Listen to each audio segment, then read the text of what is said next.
You're listening to For the Republic, a love letter to Star Wars animation.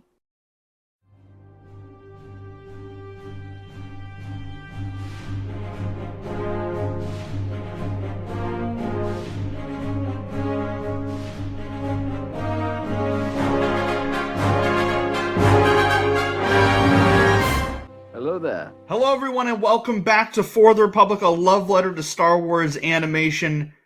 The day has finally come. We are back here where it all began to talk about the Clone Wars as we are continuing on with our Clone Wars rewatch. It has been quite a long time, but we are back with Season 2 of the Clone Wars. It is Andrew and Donovan back here once again to talk about the Holocron Heist arc, which is also known as the arc that gave us, for the first time timeline-wise, Cad Bane. So, very exciting stuff here. This is a big one, man. I've been looking forward to covering this one for a while.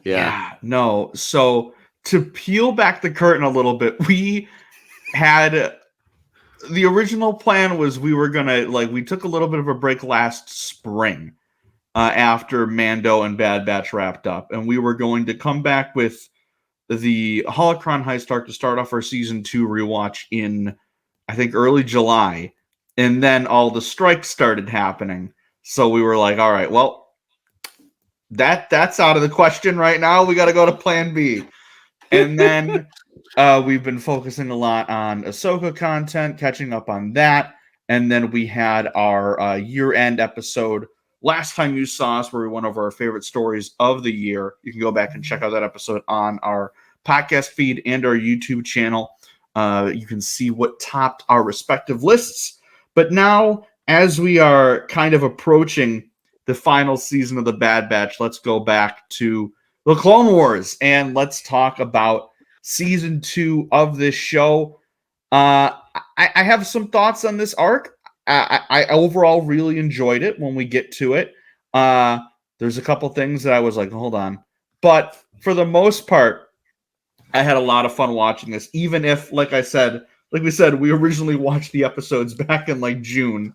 We're ready to record, and now it's it's February now, so I don't remember these episodes, so I had to go back and rewatch, which was still fun. I still got a lot of enjoyment out of it, even though I was like, all right, well, I remember this, but exactly. So I'm gonna have the copious fun notes from the last time we watched it, copious notes that I took about it. It's one of those episodes, those arcs that you like.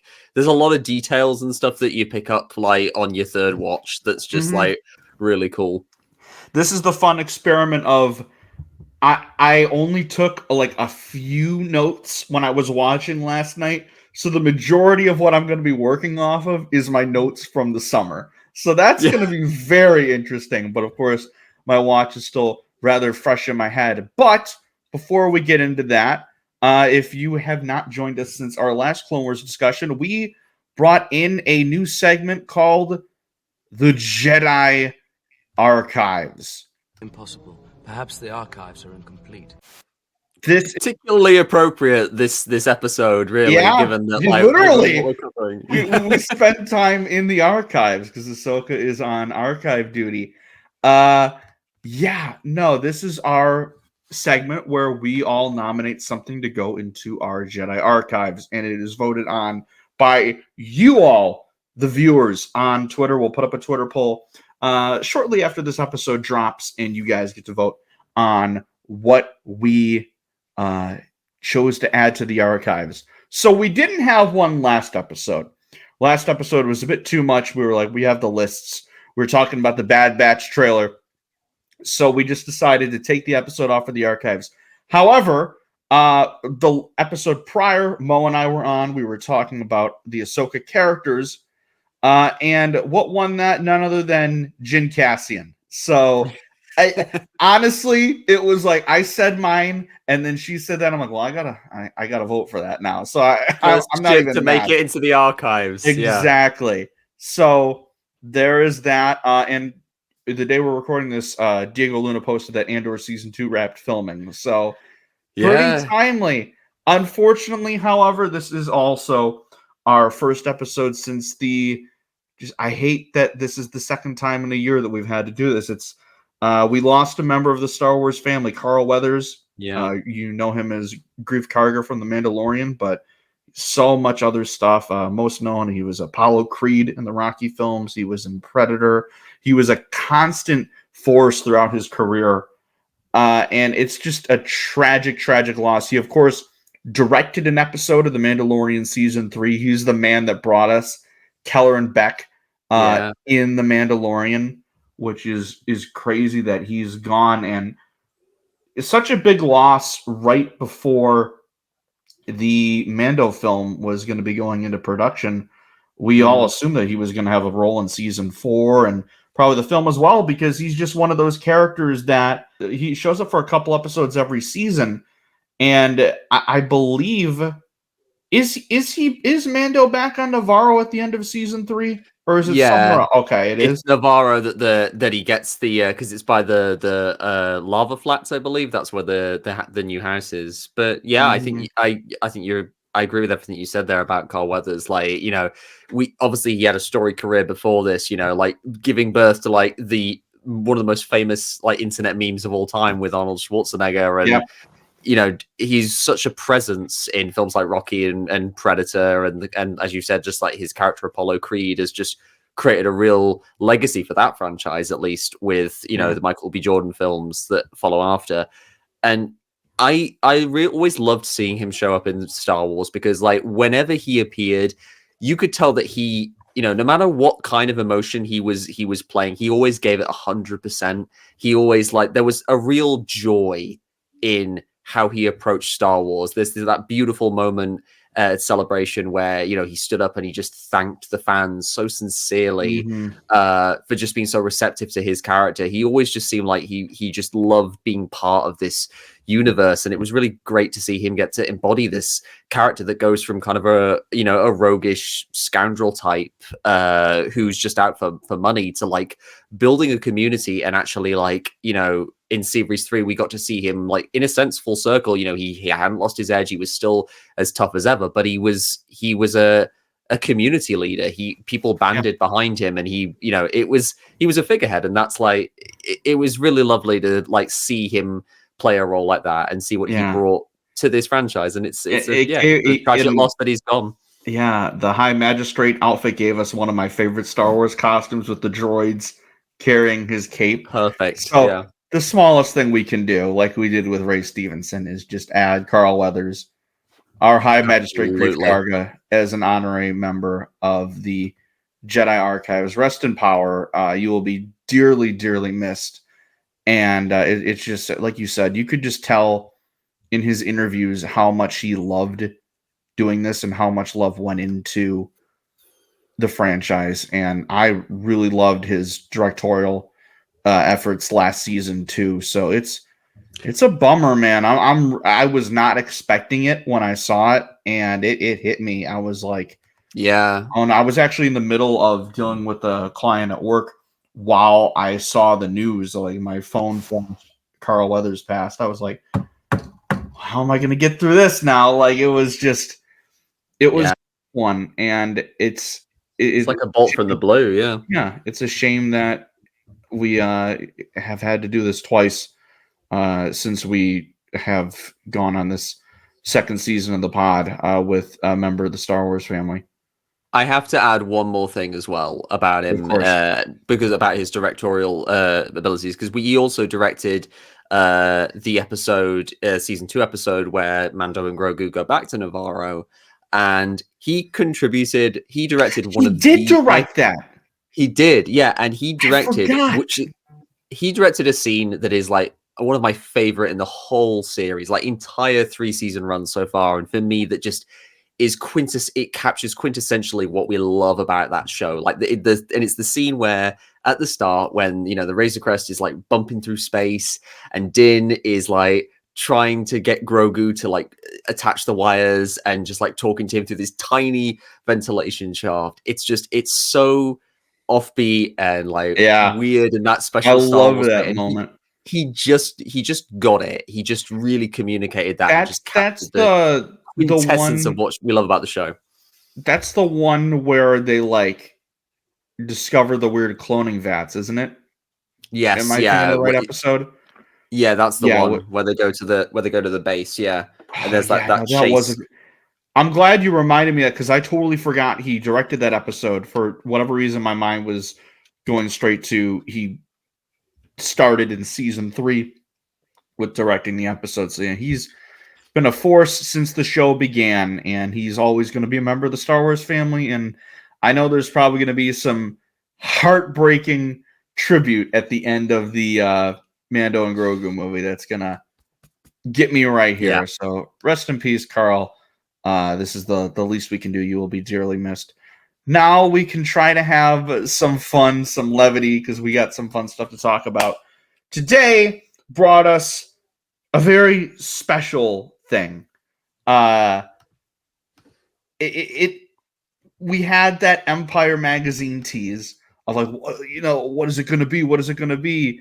And it was probably always going to be some kind of like special photo shoot or something or a piece on the prequels, because it is the 25th anniversary of the Phantom Menace this year. But we did what we did, and we got ourselves worked up. It's like, is it going to be a new show? Is it going to be an Acolyte piece, which I actually did think was kind of likely? Or is it going to be, because of the hello there tease, like, oh, are we getting Obi-Wan season 2? But we got a really I got my hopes up, damn it. I did.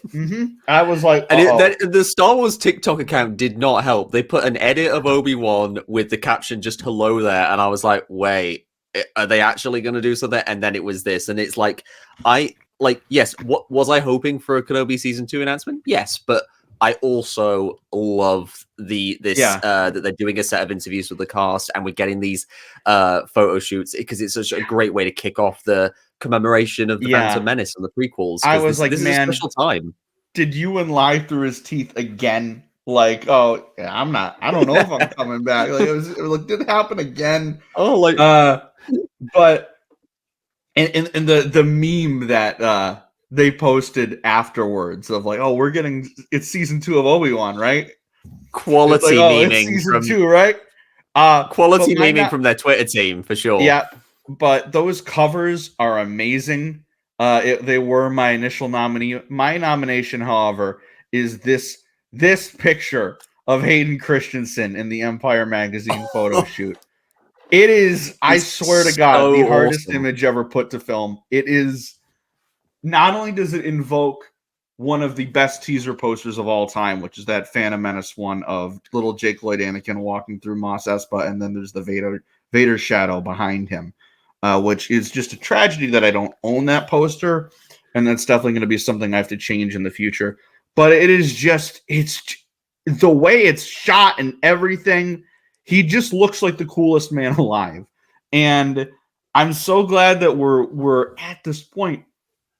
Because even 5 years ago, the thought of having Hayden Christensen not only back in Star Wars, but this like linked to it again, this involved still in ongoing projects, is just, it makes me so happy as a kid that grew up when the prequels were coming out, was introduced to Star Wars during the age of the prequel trilogy, and really just grew up with these movies. They're such a staple of my life. And I cannot wait to pick up these magazines and read the articles. I'm hoping that we're going to get similar shots of both Ewan and Natalie very soon, because one, just the slightest tease that we can get something of Padme again. I'm like, I need it. just rip the damn Band-Aid off. Padme has her fans, Lucasfilm. I know. We want to see more Padme. Like wherever you can like feature her at Lucasfilm. Come on. But again, like I mean, it's come so cool. on. It's almost like a French film, like with the outfit and everything. It's very he looks so cool for sure. Yeah, so that's my nomination. I said I changed it 3 times over the course of the day, and there we go. I thought your nomination was going to be something else, so I have literally just this last second changed mine. Mine was going to be something kind of yeah, like no. Okay. Mine was just going to be something offbeat and silly, and then like I thought you were going with a different cover. So I'm going to send you this so you can put it on the thing now. Right. So my nomination for this episode of the Archives is the Empire variant cover of all the which is an illustration of all the little Star Wars figures like jumbled together. That was my original pick. It's my new let me peel the curtain back. I mean, it's my new. Yeah, you can barely see it, but it's my new home screen. So yeah, I think it's safe to say we both felt so seen there as like as we were growing up around that. I need this.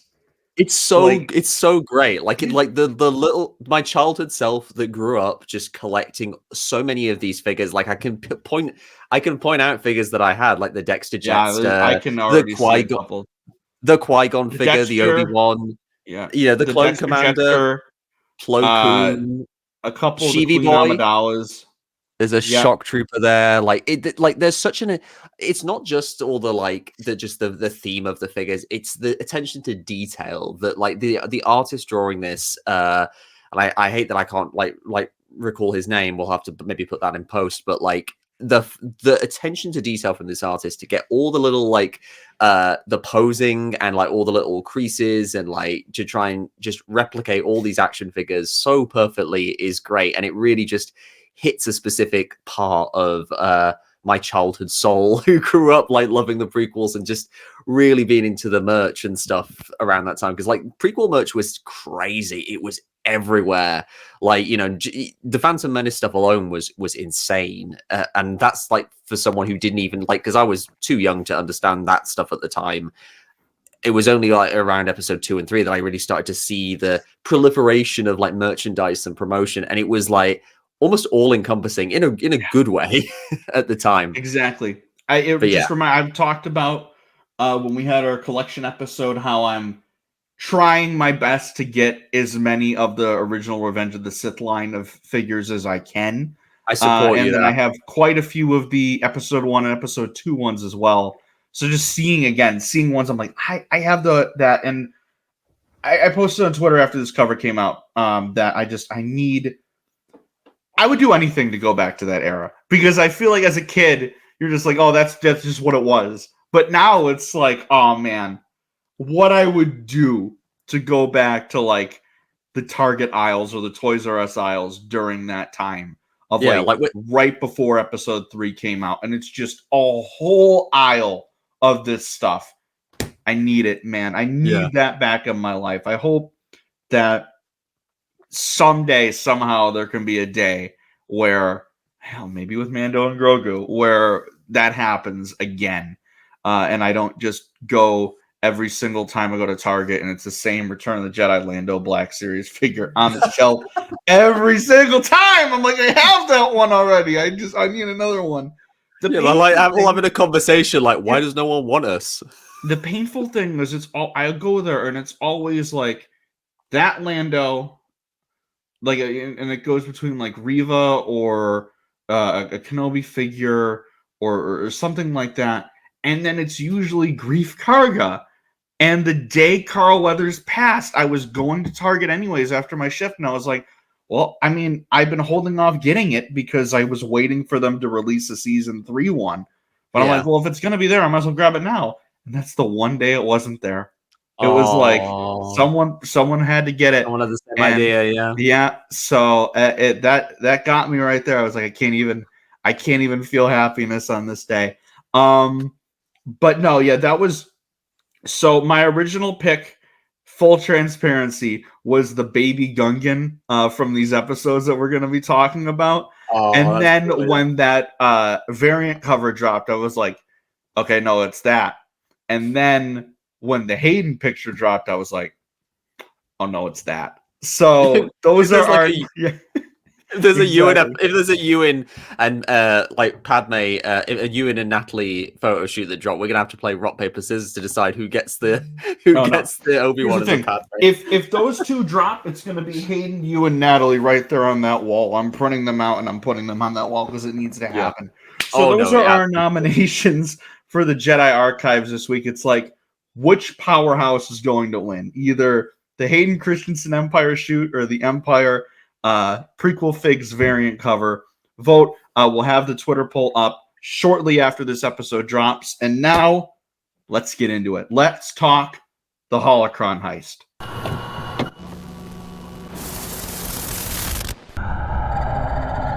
I need a Jedi Holocron.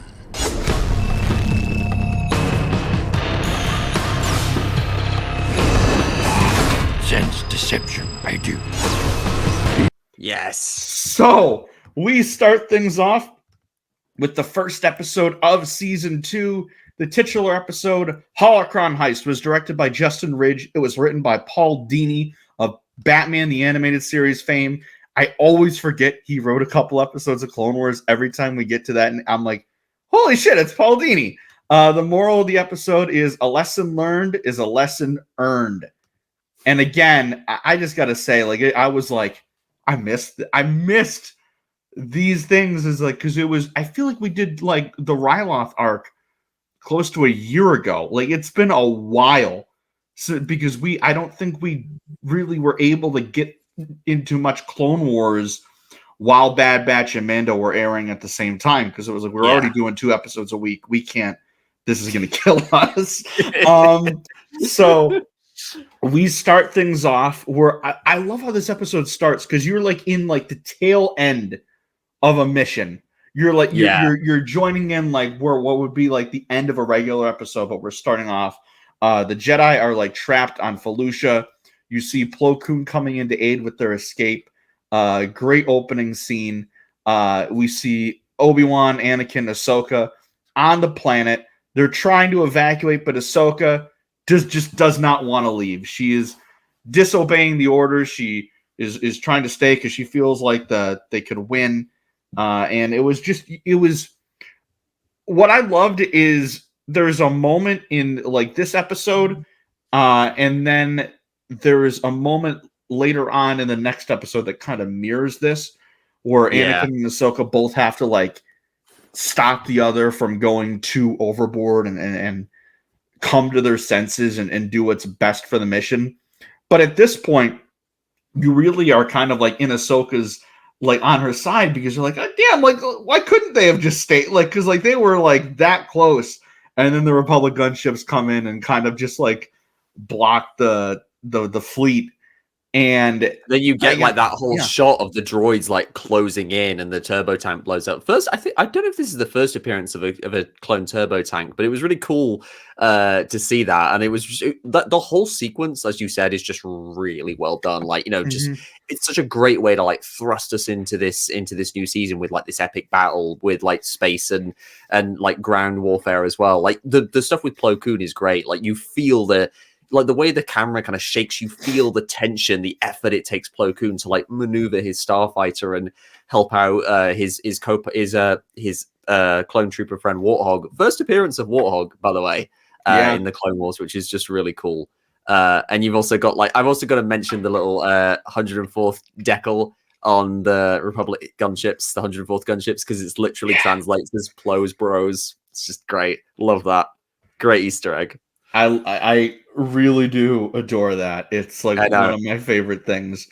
And I will say about Ahsoka as well. Like, sorry to interrupt, but like, I think what's really cool about Ahsoka here is that we're kind of following on from the Ryloth arc, because she hasn't quite learned the lesson that she sort of learned there, where like she was kind of like she's overcompensating in a way, because as we kind of see later on in this arc, she's very eager to like prove herself to Anakin. She's very much following, like literally when Anakin asks where Ahsoka is, Obi-Wan says, following your teachings. And Anakin's response is hilariously, is she winning? And it's like, it kind of shows how like Anakin is bringing out these somewhat darker urges in Ahsoka, these darker impulses to pursue victory at any cost. Just as like Ahsoka is on occasion bringing lighter impulses to Anakin. They're both it's a very push-pull thing where they're both drawing each other to both the lighter and darker sides of the Force, like through their bond. It's really interesting storytelling across these 3 episodes. Yeah, no, I 100% agree. I love the overall arc that the two of them go on throughout this arc. You're still in the point in the show where there's still some growing pains, especially on Ahsoka's end of, no, I can do more. When again, it's you're fighting a war as a unit, not just by yourself. And I feel that like that's like quite. Exactly. I feel like it's quite deliberate as well, because like obviously like back when the show first came out, Ahsoka did get a lot of stick from a lot of like fans. Obviously some of it was like sexist drivel, but like some of it was probably a little understandable. Maybe a little bit more measured, and I feel like they were. When I first started watching the show, I wasn't huge on her. Because I didn't care for her depiction in the movie, but also I was still like at that point, like, well, I'm confused. Like, how does Anakin have a Padawan? And my 10-year-old brain couldn't get over that. But then eventually, I was like, well, no, she's awesome. Yeah. But even like early on, as we were kind of shocked to remember when going through season 1, just how many episodes there have been so far, where you focus on characters, something happening, them losing lives during the battle, and then we see how that impacts them. This was in a way maybe kind of Obi-Wan and Anakin saving Ahsoka from having a moment like that, because maybe it could have gone swimmingly, or maybe something could have happened and she could have gotten hurt, or she could have lost some of the clones. It could have gone either way. But then we cut back to Coruscant, and we just see Ahsoka just get reprimanded. She's being kind of just derided by the council. They were like, "Oh, you need to have some time off the battlefield," and so they put her on archive duty. And Ahsoka's like, "Oh, guard duty for how long?" And Mace Windu's like, "Longer now." I will stick up for Mace in the council scene, because I know he seems a bit unfair, but honestly, I think he's making the right call there, because this is still a war, and Ahsoka, however like mature she is and however connected to the Force she is, she's still a teenager. She's still very young, and the war is very clearly having an impact on her mentality and how she views things. And Mace can see that, and in a way that Anakin probably can't, because again, Anakin's in a similar position to Ahsoka. He's been thrust into this conflict, and he perhaps enjoys it a little too much, and Ahsoka is starting to emulate that example without enough restraint. So Mace is like, you need some time to like regroup, to like ground yourself again. Yeah. And the archives are like a perfect method to do that. Yeah, exactly. So then we cut to Ahsoka going to the archives, and we meet for the first time in the Clone Wars Madame Jocasta Nu. Granny from Scooby-Doo herself. Not Scooby-Doo, Looney Tunes. I screwed up the joke. I've had that joke ready for a day, and I screwed it up. The Granny from Looney Tunes. The Sylvester and Tweety grandma. Oh my god. Because her voice in this, I was like, why am I... She's literally just the Granny from Looney Tunes. It's the bit where like later on, like where she's having where she is giving guidance to someone tactically. There's just kind of a dissonance there, like just from the voice. It just makes the whole thing a little amusing, yeah. But it's really cool to see her, and she kind of lends a little bit of a thematic touch to like the theme of overconfidence and arrogance, because she too is not immune to that level of arrogance. Her one scene in Attack of the Clones, she's famously very haughty and arrogant with Obi-Wan, when he even suggests, if an item is not in our records, it does not exist. Yes, it doesn't even enter her mind that like a Jedi could tamper with the records, or anyone could even get inside the archives. And as she learns to her detriment in this episode, that's very much a possibility, especially if you're overconfident. This is like kind of the first time that we see her in like a mainly like nice portrayal, because before that it was just like, who is this librarian just telling Obi-Wan that this planet doesn't exist. Like, oh, it doesn't exist. It's like, all right, well, now you see her helping out Ahsoka, and then we of course get introduced to the Holocron vault, and how its secrecy and how under lock and key it is, and you're just like, I wonder why they introduced that. I wonder what's going to happen with that vault later. Wonder what the thrust of the episode is going to be. And like, how do we get shown this? We get a brief cameo from Kit Fisto, who basically is there. He's just showing. He just walks in the background. Yeah, he's there for 10 seconds and he still manages to crack a smile. It's hilarious. He still has to do his thing. And that kind of like when I first watched that like back in the summer, that gave me like sent me down a whole like thought train of like, technically the Jedi that fight in the war are probably celebrities to like the citizens of the Republic. And that got me into thinking how they would respond if they were like mobbed by fans. Because I think obviously Kit Fisto and Anakin, they would definitely sign autographs. They'd stop, they'd pose, they'd smile, probably do a few selfies. Obi-Wan would probably be bewildered by the whole thing. He just wants to like get out of there. And my favorite one to think of was Mace Windu because he just none of it. He'd do a Cristiano Ronaldo. He'd just like slap people's phones out of their hands with the Force. It'd be hilarious. Yoda would just be so confused on what's going on. Yoda would just like levitate over it all. Yeah, he just wouldn't care. Yeah. Autograph, you say? But no time have I for fans. Exactly. This, of course, leads to our first appearance of one of the best bounty hunters introduced in the Clone Wars and all of Star Wars animation, Cad Bane, of course, and it also is the debut of one of the coolest voices Star Wars has ever brought us, Corey Burton's voice for Cad Bane. It scratches so that cool. Itch. It's so great. I love it so much. I love that whole introduction as well. Like this is why if anyone asks me like if you're going to do any viewing order, like don't watch Hostage Crisis until after you get to season 3 because like this is such a better introduction for Cad Bane because you get the organ music, which is like he's the only other character besides Thrawn to get some organ music from Kevin Kiner, which kind of shows the gravity of this character. But like you get the organ music, the very cool noir pose of him like looking through the blinds of his apartment. And he's got the toothpick and everything, he's just everything about him suggests shady just from his like posture and like the presentation. And then if you didn't need more confirmation, he's working with Darth Sidious, like not Dooku, not very Grievous, first thing we see is him talking to Sidious, which is like, whoa, this said to me. Yeah. And it's so fascinating that he knows how to get in the temple. Yeah, and the fact that he knows how to get in the temple as well is really cool because obviously there was the whole idea of like they had a storyline that was planned later on where Sidious was going to try and get in the temple to access a Sith shrine that was underneath there, which is still canon now thanks to the Into the Dark novel in the High Republic.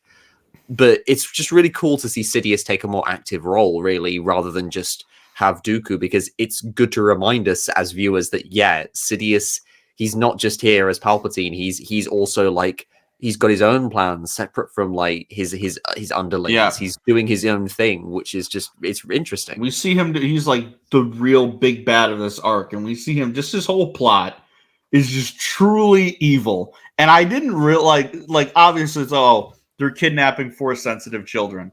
I'm like that enough is, horrifying.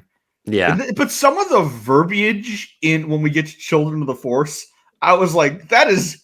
It's like write the most disturbing shit humanly possible. He's like leering over the children, like with his hands like this, like looking about as sinister as possible. Those poor kids. Those kids are going to be like. I'm saying this, and this is the same arc that we see someone get tortured to death in a kid's show. It's so dark. Yeah, I always I'm like, when does I was like that happens at some point in the show, and then I always forget when, and then I see him Barbara Paul chained up. I'm like, oh no, we're already there. Like in season 2, we're seeing this.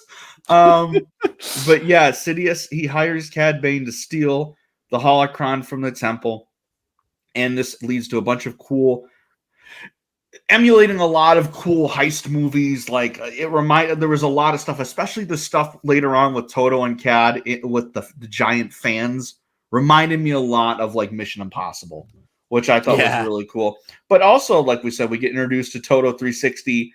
Shout out Seth Green, because of course you have one of the coolest badass bounty hunters ever in Cad Bane. But of course we got to give him a bumbling droid sidekick voiced by Seth Green, because it's Star Wars after all. But I love Toto. He's mistreating this poor droid. Oh, letting him think he's got like memory problems and stuff, and just telling him to shut up every time he gets concerned. I don't remember any memory crashes. Wait, I have no memory of any crashes. I am doomed. Yeah. I just love Seth Green's performance in this is great. Like he has such a like range as a voice actor, especially. Like you would never think this is like Chris from Family Guy, like voicing this like nervous droid that just is dragged along on Bane's like Seth Green's cruel great. adventures. Exactly. But then we also get introduced to another member of his team, Kato, who is a changeling, same species as Zam Wessel. And right off the bat, we get, because she gets introduced, she's got this helmet on. Toto's like, who is this? She's immediately takes the helmet off. I'm like, oh, cool. Changeling. There we go. Yeah. Also voiced by Gwendolyn Yo, who voices Nala Se and there's Peppy one Bo. other character. Oh yeah, Peppy Bo. Yeah, Connor. Yeah. Connor's favorite. But a part of the plan was you obviously need to blend in to get into the temple. So she disguises herself as a Jedi that Bane had killed. I am forgetting. Do you remember the name? Innocence is his name, because I watched them earlier today, so that's still fresh in my mind. Yeah, who's voiced by D. Bradley Baker. Yep.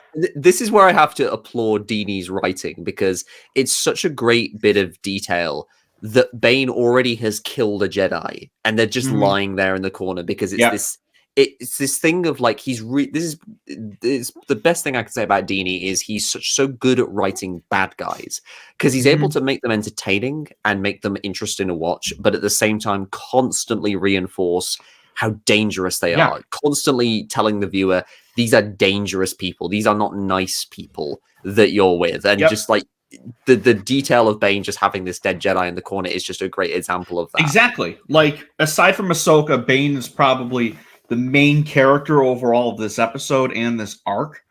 So, like, we see him kill 2 Jedi throughout this arc, and that's just on screen.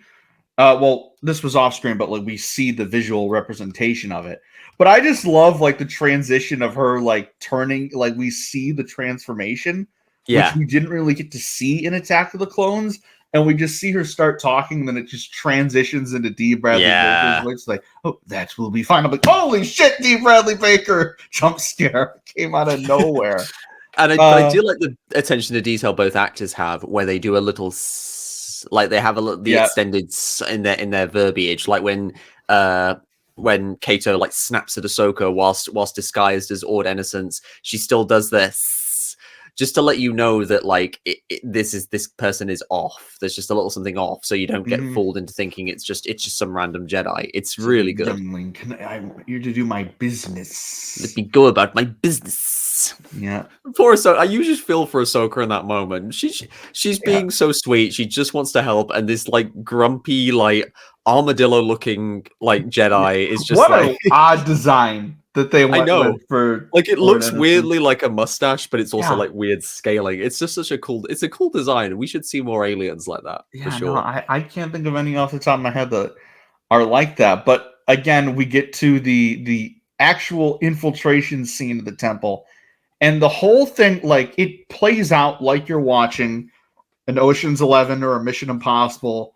Just everything from just the calculated way they infiltrate into the temple, the way we keep cutting back and forth between Kato and Cad Bane over the comm links and just see how they get their own thing. And you're like, oh, are they going to get caught? Especially when Ahsoka comes up to the changeling, and we have that conversation. And then later when Jocasta shows up and like, oh, the temple is on high alert, and she just knocks him out. Sucker punches. What the hell happened to your voice? It's like I'm the librarian now. That's what I mean. Like Kato, like guiding Bane whilst being using Jocasta Nu's voice is so like weird and surreal. That's because where I went into the like, oh, it's the Looney Tunes grandma. Like it's so weird. Head down the ventilation shaft. What happened to your voice? I'm the librarian now. But I just wanted to go back quickly a little bit and just talk about how Yoda is kind of on top of things throughout this entire arc. Yeah. Like he sensed them coming into the temple before it even happened. And then like as soon as they get in there, he's like, oh, intruders have arrived. And then we see them trying to figure out where they are, and we go to the ventilation shafts, and we get Anakin and Obi-Wan like literally going through the shafts to find them. And they're so hot on their heels too. Like that's another thing that's really impressive, is that Dini constantly is reinforcing the tension and like the stakes of like this heist, because it's really kind of important to reinforce that like this is not an easy thing to do. Breaking into a temple full of precognizant like space knights that like can sense what you're gonna do before you're even gonna do it. Like you'd have to be nuts or like really powerful to do it. And it's really cool to see, like, as you said, Yoda, like, sensing that there's going to be intruders before Bane is even in the temple, before he's even set foot in there. And Obi-Wan and Anakin are, like, you get to see them as, like, detectives almost, like they're in their Batman mode, you know, to continue the animated series parallel, just constantly trying to figure out and deduce what Bane is doing. And they're so close, and yet so far, because it's not about, they think it's about tactical stuff, because of course they would. They don't know Sidious's intentions, so it's so interesting to see them make such a natural assumption, but it's just so far off base. Yeah, they're like, oh, they're going to the control room or whatever, or whatever the verbiage they kept using. Yeah, they need the communication center. The communication center, that because it backs onto the vault, I think, is what's said. Like that they're right next to each other, so it's a handy kind of like they're red herring for the Holocron vault, because you need a Jedi to open the Holocron, but no, that's what they were doing. And again, the scene with the fans, it worked well, and then we got a little bit of a comedy in there with Toto touching. It's like, oh, you're getting sucked into the fan, and it's just, I loved this whole thing, and I 3 times in my notes I talk about major Mission Impossible vibes from this. Like, I'm surprised they didn't do the pose, like the Tom Cruise pose. That would have been funny. Someone needs to. There's probably an edit out there somewhere of just adding the theme to a couple moments in this episode. And again, shout out Yoda, like knowing that something's up and letting Ahsoka know that there has to be someone posing as a Jedi. It's find Madame Jocasta, and we transition into a saber duel between fake Jocasta Nu and Ahsoka, which was pretty sweet, even though it was rather brief, because as Ahsoka pointed out, it's like, you look like her, but you don't have her skill. Yeah, which is really cool, because at first it seems like, really? She's just a librarian. Like, are you sure about that? But having seen the comics, having read the Vader comics, we can all attest that like she is a formidable opponent. The only thing that let her down initially was the overconfidence, and she clearly learned from that after this episode. It's just, and as you said, it's a really cool fight. Like, I loved how Ahsoka is, her one advantage in that is the Force, and she immediately, the first chance she gets, trips her over. It's just brilliant, and I love the pose at the end. Really awesome. Now, my main question here with this fight is, when you're a changeling, did she copy Jocasta's saber as well, or did she just steal that? That's the weird thing. I don't know how changelings like work. Like, do they absorb? Because obviously their vocal cords obviously change to like mimic the person. But do they take memories? Do they take like muscle memory? Like when they absorb a person's form? Like that's a whole other conversation. But I imagine it looked a little improvised. I think some of the fighting, like, it looked a bit like street fighting. I think some of the dueling. So I imagine she was just improvising, because she's very much like in, I've got to get like retreat mode. I've got to get away. Yeah. And then while this is going on, Bane's planting explosives. They start blowing up to kind of distract Obi-Wan and Anakin so he can get into the vault. Then you have that great little moment of Toto just popping through the vent in the communication center while all the Jedi are there. Hey guys. Hey guys. I was just checking out the vent system. Works great. When there's like bomb, what bomb? Oh no, something about to blow up. It's again though, like you said, it's dark, because this poor droid, like, we don't usually see droids like go through what seems like a painful death. You know, usually it's like battle droids getting like blown up, or like this cartoonish stuff. It's something a little bit uncomfortable about the fact that this poor droid is like screaming no before he gets like destroyed, which is kind of interesting because, like, obviously we see Todo again in the show, so I always kind of wondered, like, is it the same Todo? Did like Bane somehow like get his remains or something, like salvage his remains when they got dumped away, or like did he just buy another Todo 360 off the factory line and just like reprogram saying, "No, you are the same Todo." I guess we'll never know. He has no memory of any explosions, so yeah, exactly. he wouldn't be able to know. No memory of the explosion, but it's just it works so well because it's funny, but it's also like you said, very dark when you think very about messed up. Because Bane just hatched a bomb to this guy and he didn't even know it. And we see it at the beginning of the episode. Yeah. Like, oh, memory chip. Yeah, like you know it's something sinister as well because of the beeping. There's like if you put like a beeping red device in something or smuggle it into somewhere, it's never good. It's always something explosive. And then as this is going on, you see Ahsoka kind of find the real Jocasta, comfort her, and then in the background you just see Bane with a Jedi cloak walking out with the Holocron. And that shot of him just grabbing the Holocron for the first time, it's great. And then you just see him walking out. Very cool. And they head to the vault. They see the missing Holocron. And I'm like, well, shit. And then it opens up this whole mystery. We get introduced to, or we get revealed who his next target is going to be. Bala Rapal, the Rhodian Jedi. He's known as the Keeper of the Kyber Crystal. And that Kyber Crystal has a list of every Force-sensitive child in the galaxy on it. And to get that data, you need the Holocron. So that sounds a little familiar. Just a little bit. Sounds like we encounter that Holocron or a similar Holocron in a certain video game. It's so cool that like Fallen Order like pulled from like different arcs of the Clone Wars for its story, and this is another really cool one. And it's a great way of setting up the stakes, really, because it kind of like explores another aspect of the Jedi, like how do they know what Jedi are Force, what children are Force sensitive? How do they know about that? And it's really cool to have this like database of all these children who have like been found and like shown to be connected to the Force, because it's presumably how they would have found Obi-Wan or Ahsoka or anyone aside from Anakin, when they were children. I'm going to be completely honest with you. I didn't even make that Fallen Order connection until you brought it up. I just assumed it was a completely different Holocron, but like it is because I think Cordova says it's a copy, but he does say it was based on. I do think he says it was based on that Holocron, or there's maybe a note in like the game's like expanded material that they were definitely crazy. They were definitely drawing from that for sure. Oh, they have to be. And then we kind of split up at the end. You see Obi-Wan like, oh, if Bane is still on Coruscant, I'll find him. That's what's kind of interesting about the ending. See him next episode because the episode it sets up what seems like a different episode of like you think it's gonna be Obi-Wan hunting Bane and like Anakin and Ahsoka going to like meet this Bala Rapal, but no, the next episode just like Cargo of Doom just launches with Bane's already got Bala Rapal and he's in space fleeing, and he's suddenly got like a whole separatist fleet with him.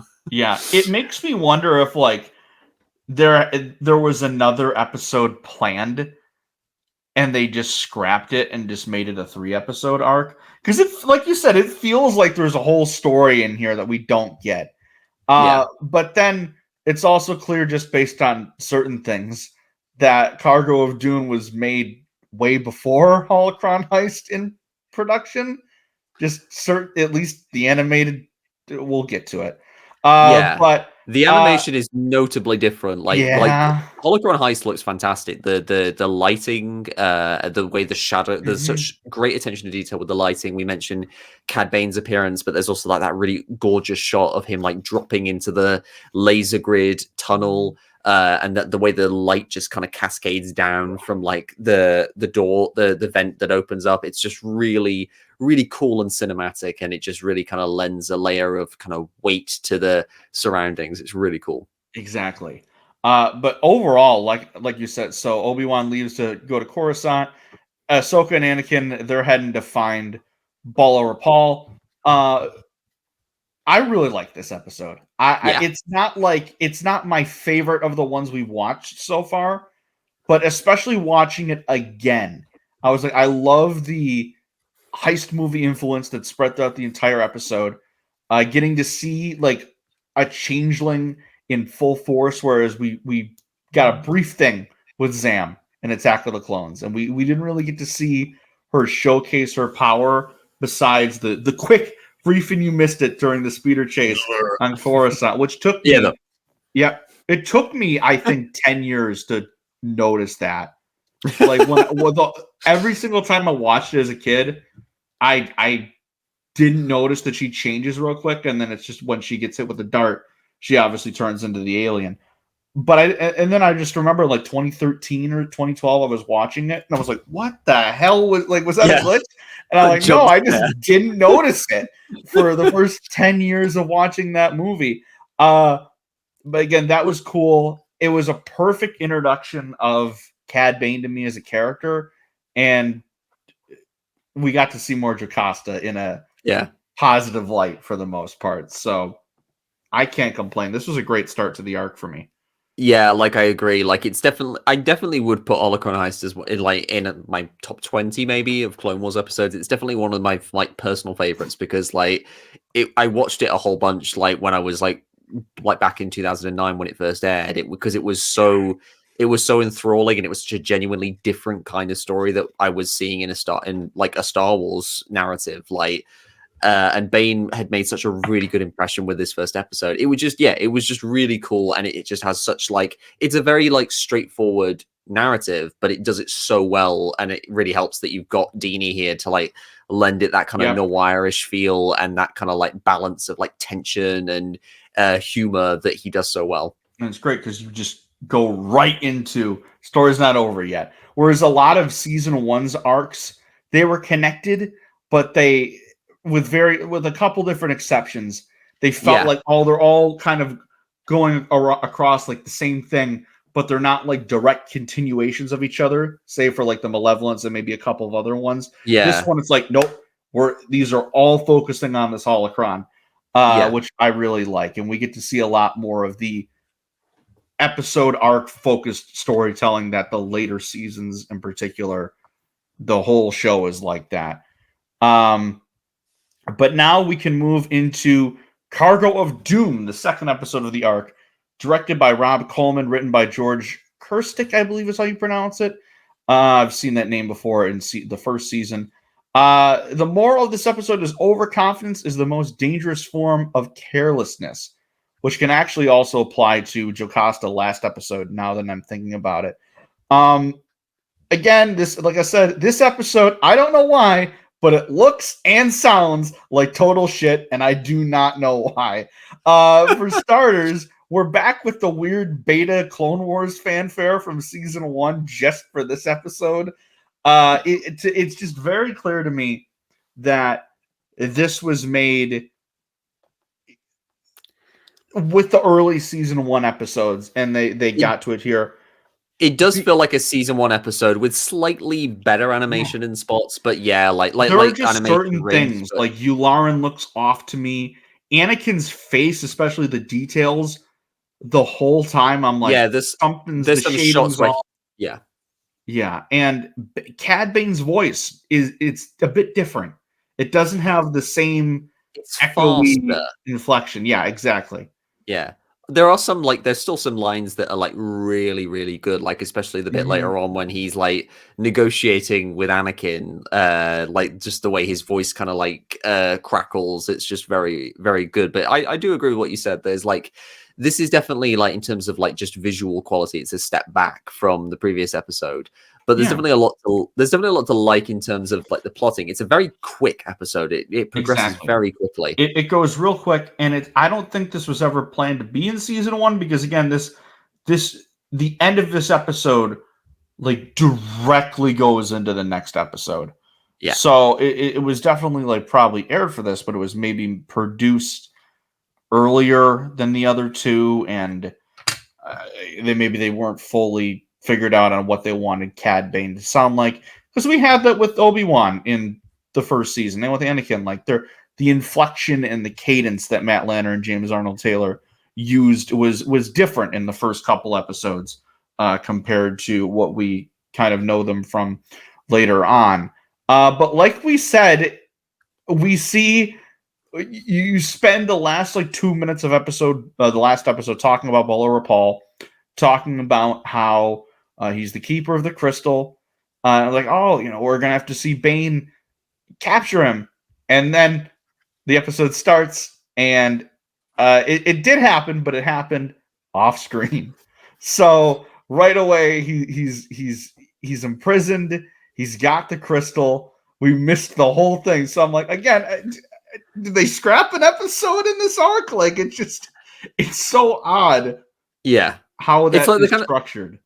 I mean, I can buy that Bane pulled it off because he is shown to be very competent, but it does feel like a jump for sure that we're suddenly going from Bane being this kind of mercenary with just a couple of with a droid and a fellow bounty hunter helping him out, and suddenly he's got a whole separatist ship with crews of battle droids and stuff.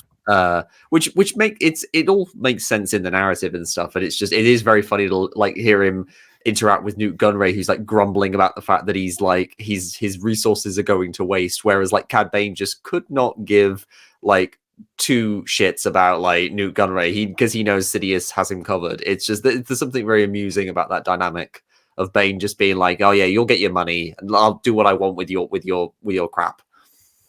Yeah, I just want to mention, because I never made the connection that they were the same character, but the Obi-Wan novel that came out a couple years ago, Padawan, yeah. Bolo Rapal is a Padawan in that novel. Now, I never finished it, but he pulls a prank on Kenobi at the cafeteria with a poisonous squid in his soup, and he makes some comment "Oh, Qui-Gon's gonna leave you just like Dooku left his apprentice."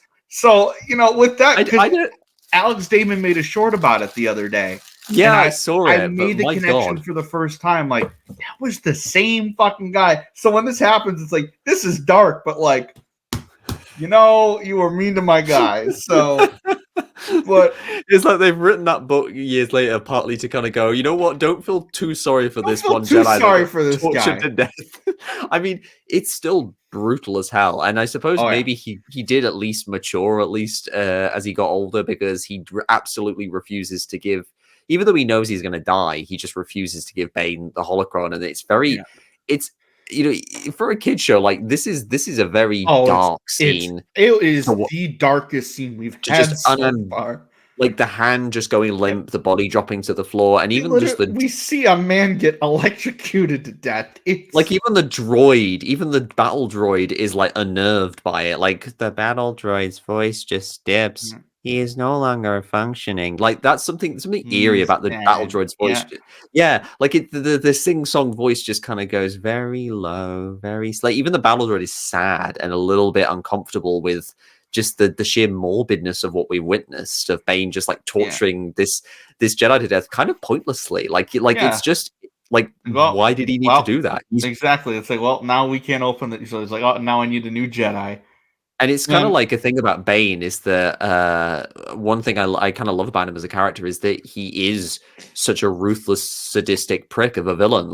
He's the kind of character a lot of people thought they wanted Boba Fett to be back during the original trilogy. He is the person who will basically do whatever horrible thing is asked of him as long as he just gets his money. He is that paid. I don't care.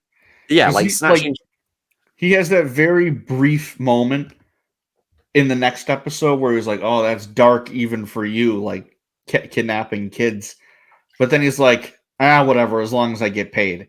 Yeah. But aside from that, you very rarely see, because a lot of other bounty hunters, they've worked with the Empire, they do bad shit, but it's real, it's a job.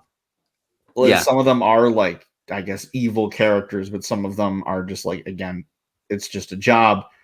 Bane is he says that, but you can tell that again, he's commanding a separatist army in this episode. He fits right in. And he enjoys it as well. Yeah. There is a level of sadistic enjoyment that he gets out of playing with people. He almost you almost get the sense that because there was no reason to do that to Bolo Rapal. It almost is he enjoyed exerting that kind of power over a helpless Jedi. And you see it later on with Ahsoka, and also a little bit with Newt Gunray as well, which is what makes the third episode a little bit satisfying, because the tables do sort of get turned there, and he can't exert that kind of sadistic thrill that he clearly gets out of torturing his enemies. Yep. And like while this is happening, you see Anakin and Ahsoka. They're boarding this ship.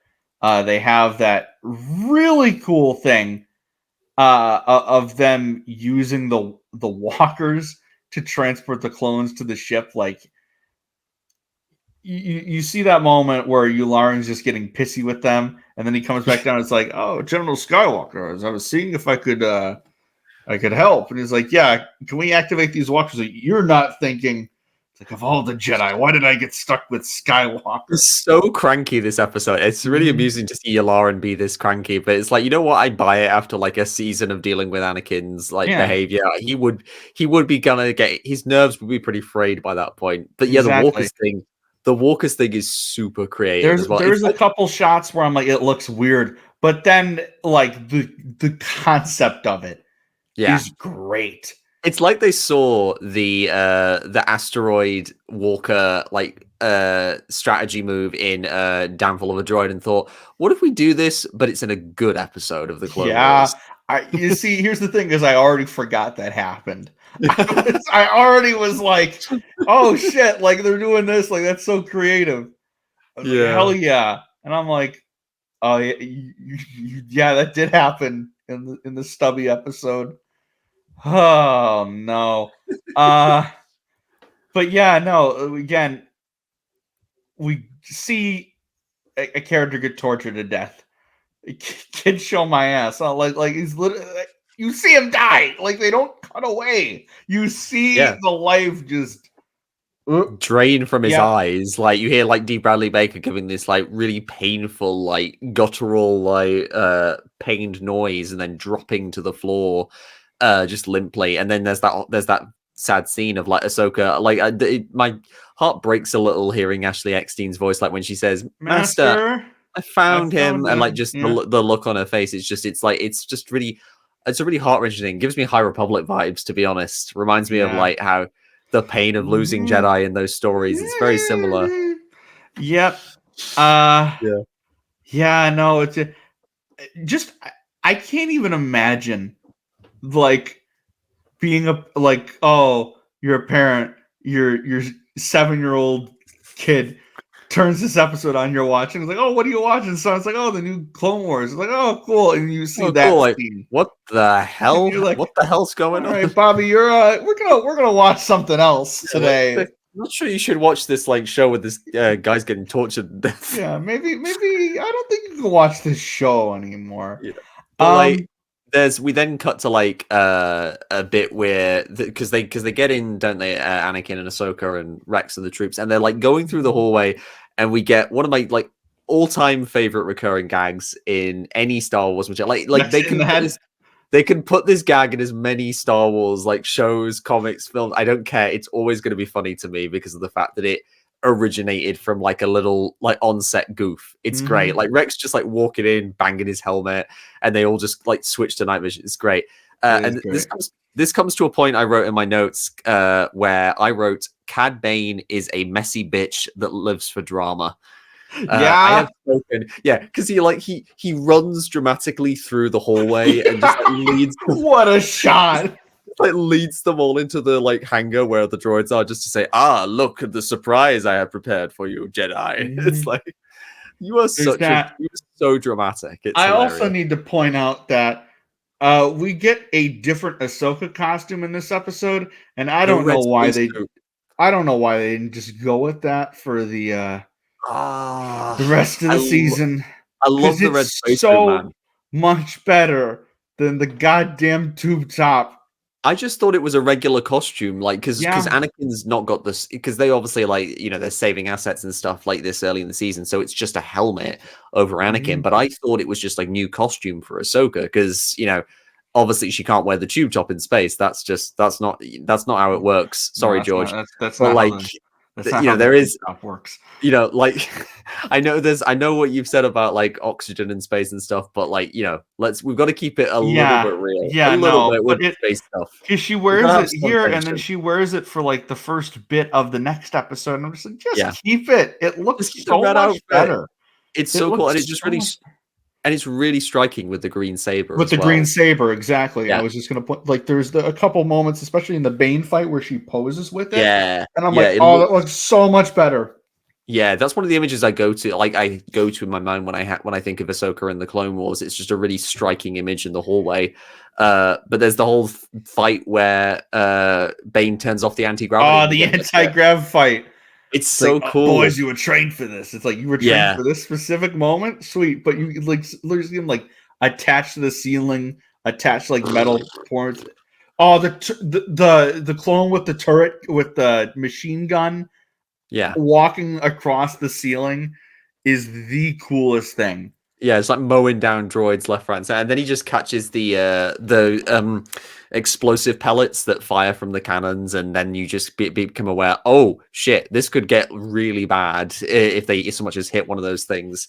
And it's just a sweet moments in this fight. It's a really creative fight as well. Like I love how fluid the animation is with like Anakin and Ahsoka like leaping through the room, just like twirling almost like in a ballet kind of sense, and just like slashing through droids and stuff. And there's that really cool shot where Anakin just like kicks Cad Bane in the head and he just flies back, almost like they're in slow motion. It's really cool. Yeah, no, you could tell that they probably just went to the animators when they had this in the script and just went, all right, just go off. Just cook. Yeah, just cook. Just do something awesome here. The Walter White meme. Somebody cooked here. Yeah. Somebody cooked here. Exactly. But then this leads into Bane kind of luring Ahsoka into a trap, and Anakin he knows that he's trying to help there. There's a great moment, and you can tell Anakin's character development, just this little moment where he's like, no, wait, we can take them together. Or we can take him together. Which Obi-Wan said to Anakin. Yeah, I hadn't even thought of that. Clones. He's like, no, we're going to take him now. Boom, arm gone. And you can see that it's like, yeah, he learned from that. And yeah, sometimes there is, even now with how much they've connected to the Clone Wars, especially earlier on, at least for me, there was still a bit of disconnect between the live action character versions that we see and the animated stories. But to see little brief things like that, where it's like, oh yeah, well, Anakin, he had that experience of he was in that situation and it ended really poorly for him. And he probably could have used Obi-Wan throughout that entire fight. But, you know, he charged in, he let his emotions get the best of him, and Ahsoka kind of does that here.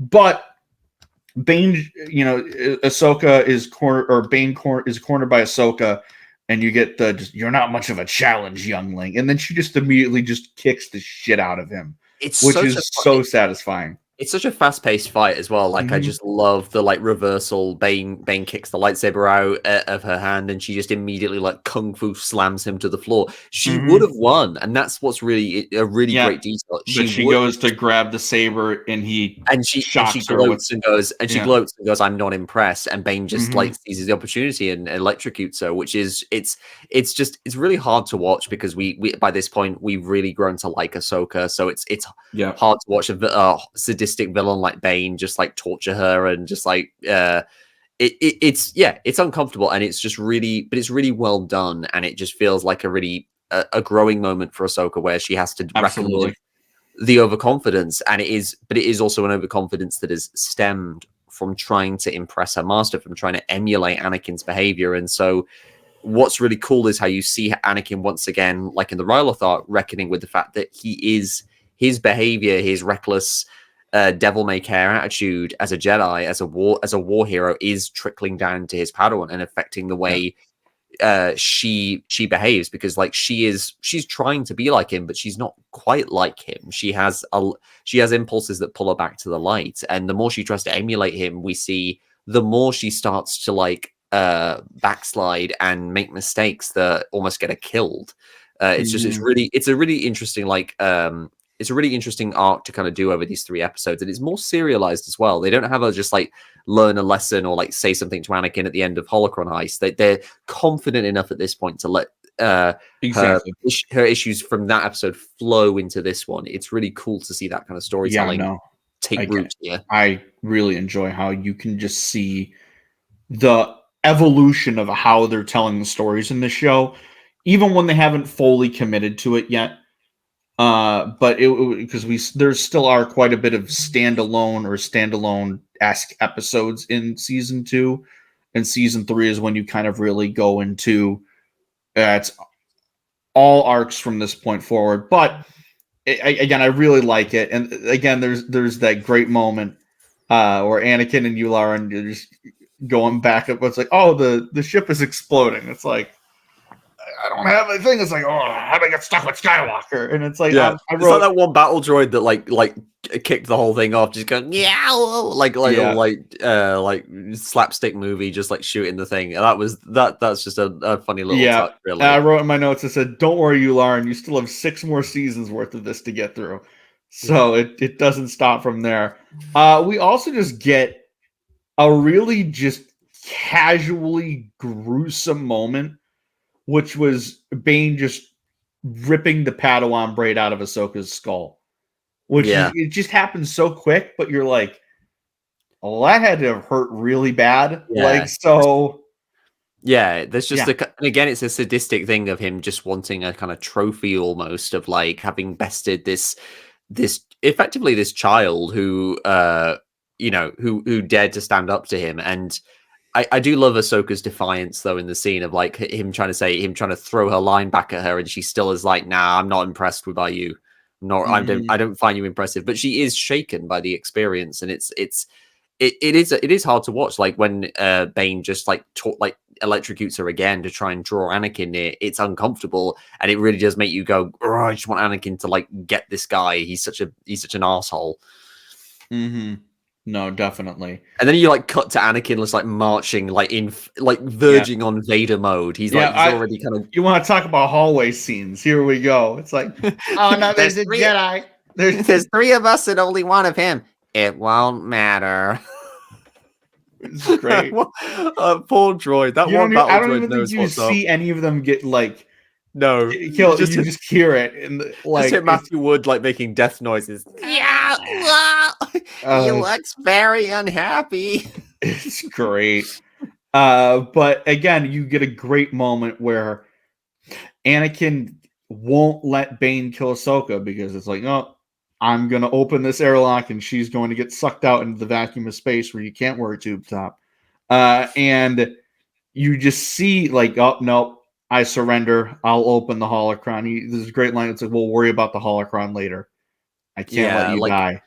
Because he starts the whole episode like just wanting to get the holocron over everything else, rather than being strategic about it, and that does lead to Ahsoka being, putting herself in danger to try and impress him, and he kind of has to reckon with that by the end. But like it's a really tense scene, and it's really cool to see like that bit where he opens the holocron, and the way the sound design just kind of goes kind of like almost mystical and like almost techno a little bit with the way it goes like that. It's just it's really cool, and I like the way, even though it's a little exposity, the way Bane just says, I'll combine this memory crystal, this holocron with a memory crystal I got from your dead Jedi friend. It's a really cool payoff where the holocron just shifts slightly and it's glowing. It's just it's a neat scene, and you get that very tense moment of Anakin dual wielding his and Ahsoka's lightsabers to just like take out the guards. And you like very tense moment of like the airlock opening. It's very well done. Exactly. And then like you said, the airlock opens, they are able to get out of it just in time. While this is happening, you see more and more like fuel or gasoline just spread throughout the room where the clones all are, and that lights on fire and the reactor starts exploding. So they got to get the hell out of there. So now it's like a race against the clock. Anakin's trying to, this is the moment I was talking about earlier. Anakin's just trying to go after Bane. He wants the holocron, but Ahsoka stops him and we need to find Rex. We need to go towards the clones.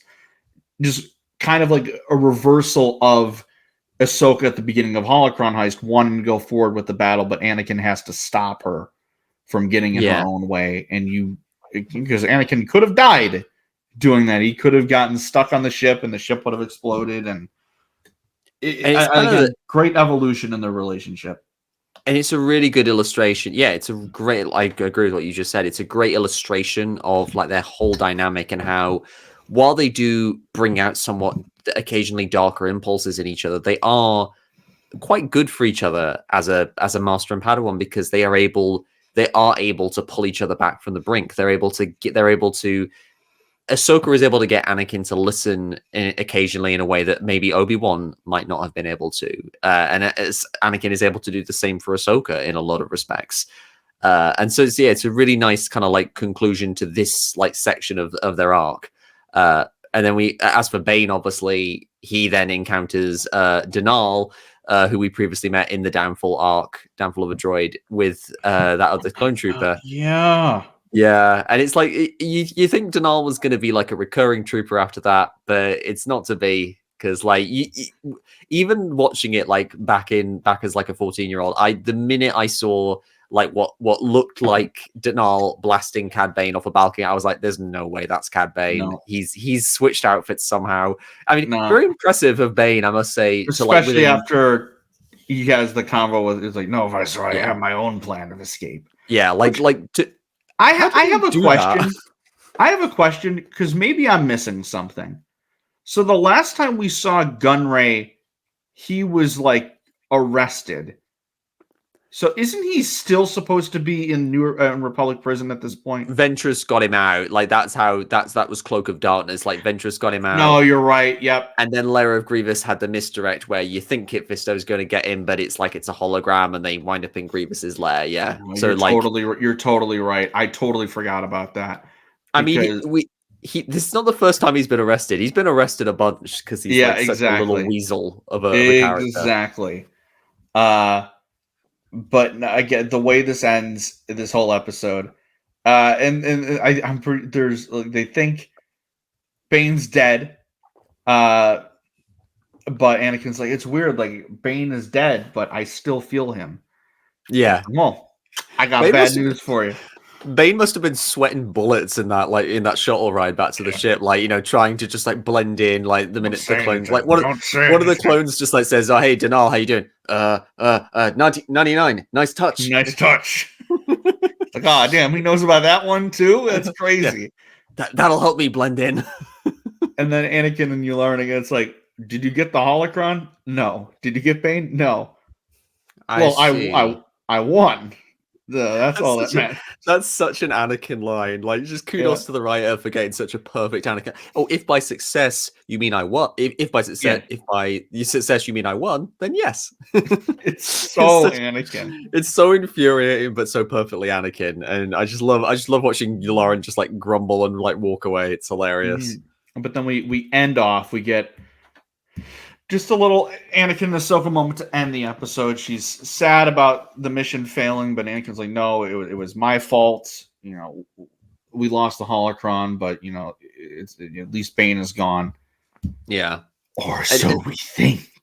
I also love like Ahsoka's like, the little sweet moment where she looks so surprised that Anakin isn't reprimanding her, and she just kind of goes, phew, like it's just such a sweet moment that makes you just like feel for her, because like she just wants to live up to her master's example, and it's a really rewarding relationship that we see them kind of go on throughout the series, as they like rely on one another and are able to confide in one another the way that other Jedi and Padawans can't, as we later see with a certain pairing. Yeah, definitely. So again, if you thought it wasn't going to get any darker from here, you'd be wrong, because next episode is quite dark too. But again, I liked the episode. It was pretty good. There was a lot of really cool action, and there was some great shots, like the one like we saw with Ahsoka with the saber, and I just love that look. They should have kept it, but again, the whole time I was like, the animation and certain things with the sound were just bugging me the whole episode. And I just thought it was a bit of a step down from Holocron Heist. I'm inclined to agree with you there because I really love Holocron Heist and the presentation and just how tight the script is. Mm-hmm. I do think there's moments of like a little bit of expositing, and as you said, the visual palette is just not quite as polished. The action is still very good, and I do like the arcs for the characters, but I think you're absolutely right. Overall, I just wish they filled in a bit more things. Specifically, if we got to see some of Obi-Wan on Coruscant, and also just explain, or I guess show more. Where's our boy Obi-Wan? I know, or explain more of how Bane got the Separatist fleet, because obviously we see him working with Sidious, so obviously the connection with the Separatists is there, but that seemed more of its own thing, separate from the war.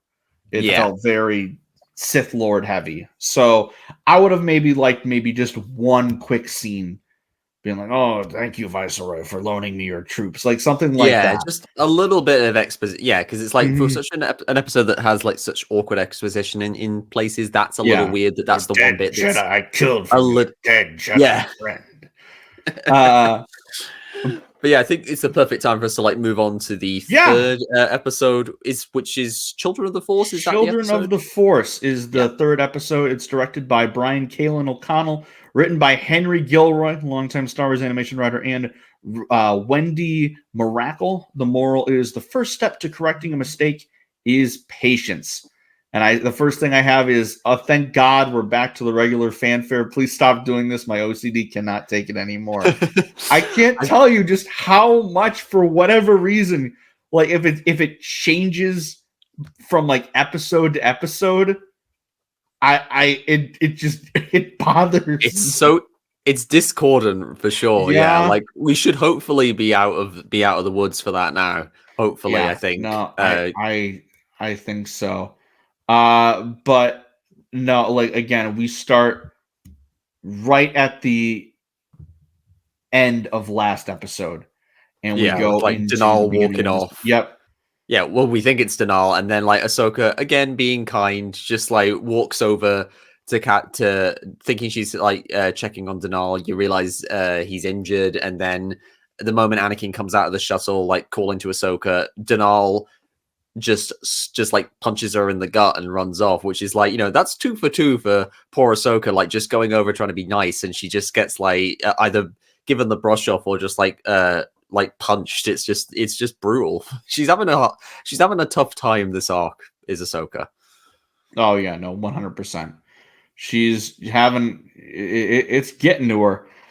You see the clones just think like, nice job there, like thinking that he was the one that killed Bane, and Ahsoka's kind of fouling him, and then she's, "Oh, you're hurt," because they notice that there's some like green blood in the ship, and like, "Well, that's not clone blood." She's like, "You're no clone," and then boom, punch the gut, and it's Bane.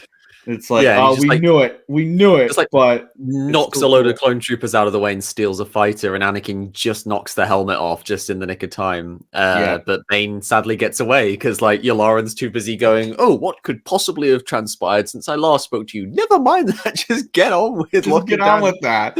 Like when I tell you to lock them down for like a lark or something, just do it. Lock them down, all of them. Nope, escape. Yeah, and you get like that callback to A New Hope, like with 3PO again. No, shut them all down! Hurry!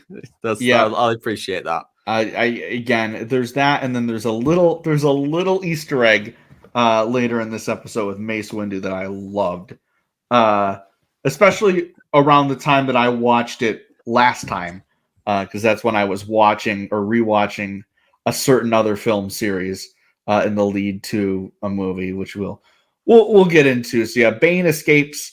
Yularen's like, "Oh, deactivate the hyperspace rings." He's able to get out right before he does. And then this cuts over to Coruscant once again. They inform the council about Bane's escape, and they look to the Force to find answers of where Bane could be going, where the children are, and Bane is ordered by Sidious to kidnap I think Sidious tells him 4 and to bring them to Mustafar. Yeah. But there's only 2 at the end of the episode, and we see him get stopped from taking out the 3rd one. So, like, that was the whole, because I was like, is there a 3rd one on Mustafar? But they only saved 2 kids. So that was the one thing. It's like, oh, did they stop him before he could get to the 4th one? That's my only guess. Maybe I would assume so. Like, I think that's a fair assumption to make, really, based on what happens. But like, yeah, we get that whole kind of setup, and then like we go to this like kind of cool asteroid base as well that Bane has. That's this I don't it's see like any children here.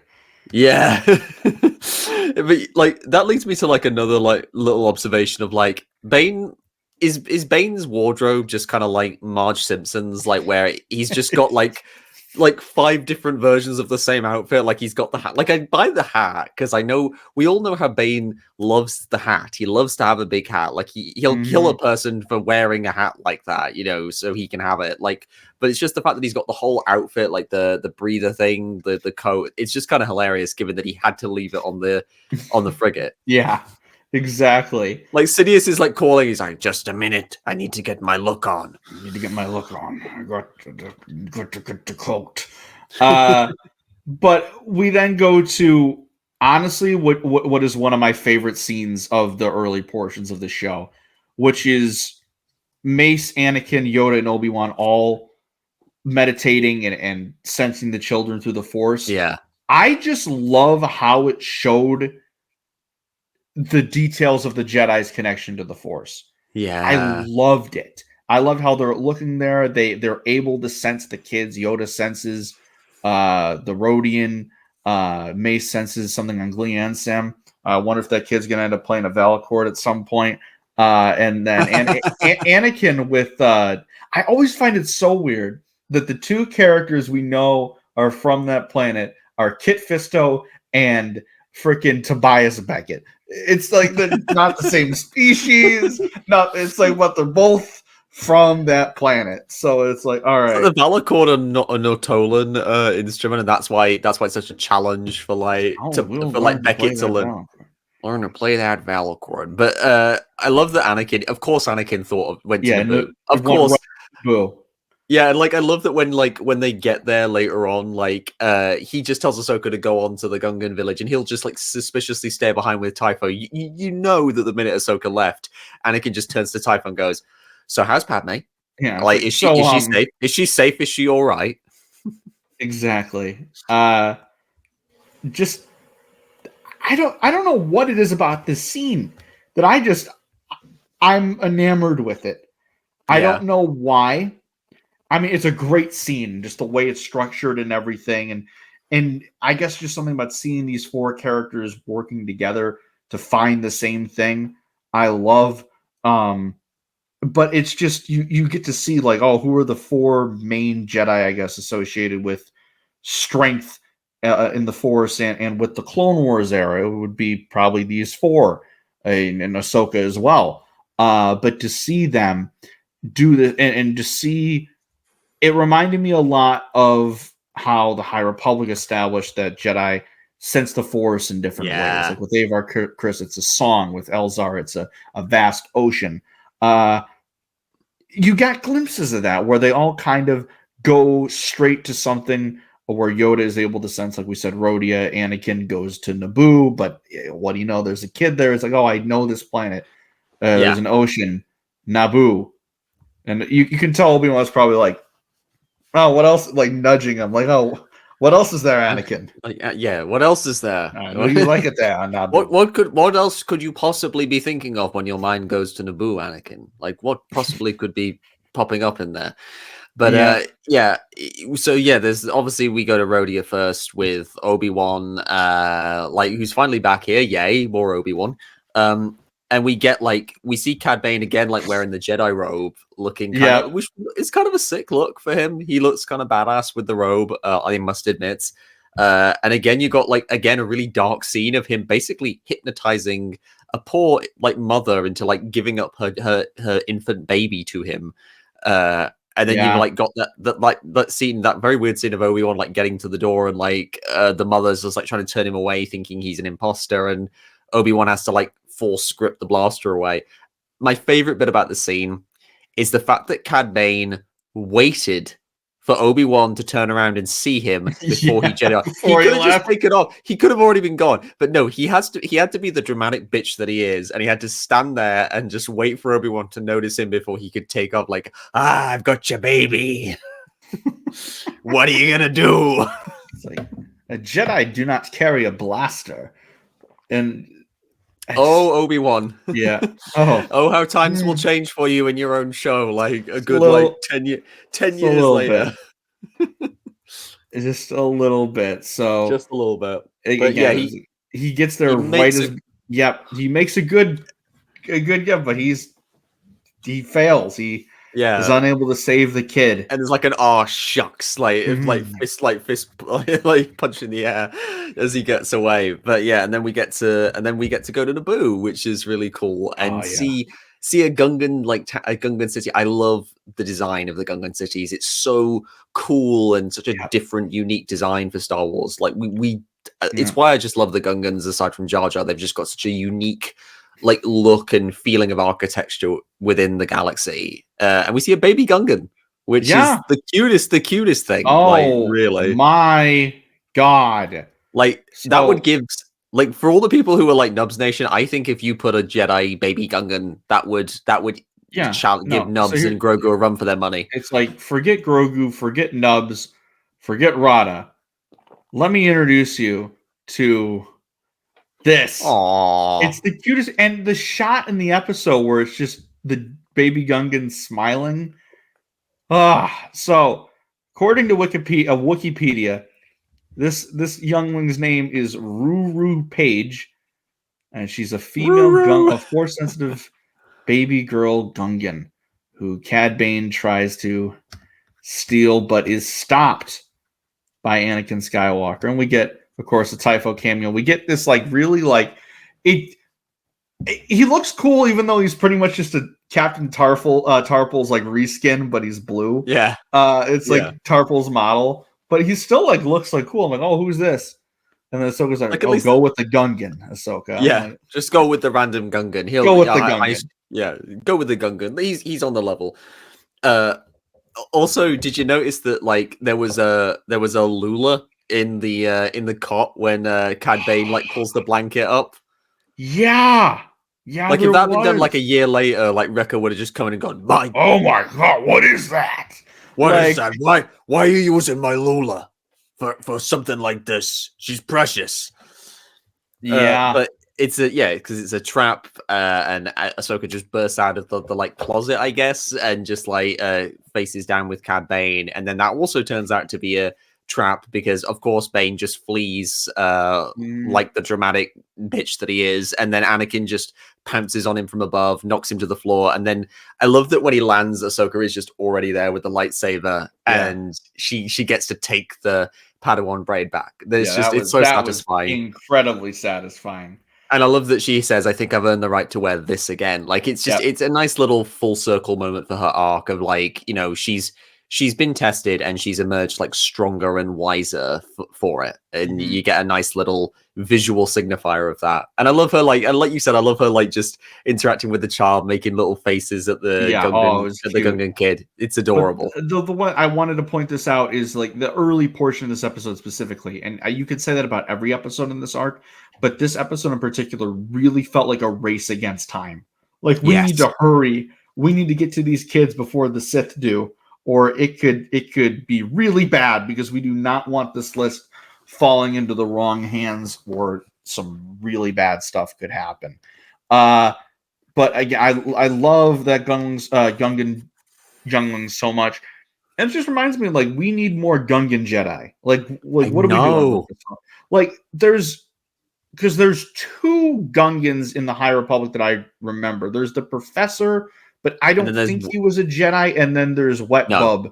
There's Wet Bub, who's part of the Nile. Yeah. Both painfully brief appearances as well. Like they left their mark, but man, I wanted to see more of them. I love Gungans. Like you know, they're just like and it obviously goes into the whole thing about Ahmed Best and Jar Jar and stuff. I've always loved Jar Jar, and I am so happy to see that Ahmed Best is coming back into the fold of Star Wars. But like, Gungans are really cool, and they're a really interesting culture, and it would be just great to explore more of them and get more Gungans that, because not every Gungan has to be like Jar Jar. Even in the Phantom Menace, you had Captain Tarpals and Boss Nass, who, while they were goofy in some respects, Boss Nass especially, they weren't exactly like Jar Jar. No. Captain Tarpals is quite serious, he's got the Gungan speak, but he's very he's serious business. Exactly. So there can be variety to the characters. And I think it would be cool, like Leslie Headland.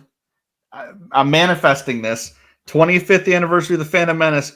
Throw a Gungan Jedi in the Acolyte, please. And if there's a season through, Leslie, please put a Gungan Jedi in the Acolyte, because that would be the coolest thing. And we would just like that. When we inevitably cover that episode, it would just be like 50 minutes of Andrew and me just like praising this inclusion. Gungan! Gungan Jedi 10 out of 10. 10 out of 10 indeed. So Bane is captured, and the Jedi come to interrogate him. And I said this episode was dark. I didn't say it was all just the villains being dark, because this is dark as shit. Or they just kind of all break his mind out. It's so dark. Kevin kind of practically just uses a leitmotif from The Dark Knight. Like it literally, when they all enter and start the mind trick thing, it literally sounds like a joke. Where are they? Like it just it would fit right. Where's the children? Where are they?